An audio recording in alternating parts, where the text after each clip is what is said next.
అందరికీ నమస్కారము. పల్నాడు జిల్లా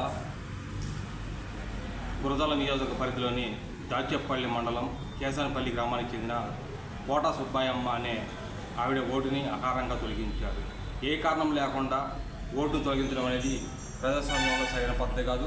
30 సంవత్సరాల నుంచి ఓటు హక్కు వినియోగించుకున్న మహిళల యొక్క ఓటుని ఎవరు తీసేశారో తెలపాల్సిన బాధ్యత మండల రెవెన్యూ అధికారులపై ఉందని చెప్పేసి నేషనల్ అభివృద్ధి పార్టీ తరఫున నేను డిమాండ్ చేస్తున్నాను.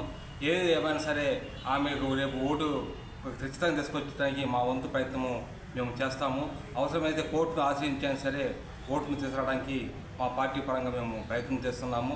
ఇక ఈరోజైతే ఆర్డీఓ గారికి లిఖితపూర్వకంగా సుబ్బమ్మ గారికి ఓటు హక్కు కల్పించాలని చెప్పేసి లిఖితపూర్వకంగా కూడా మేము ఆర్డీఓ గారికి విన్నవించడం జరుగుతుంది. ఏది ఏమైనా సరే ప్రజాస్వామ్యంలో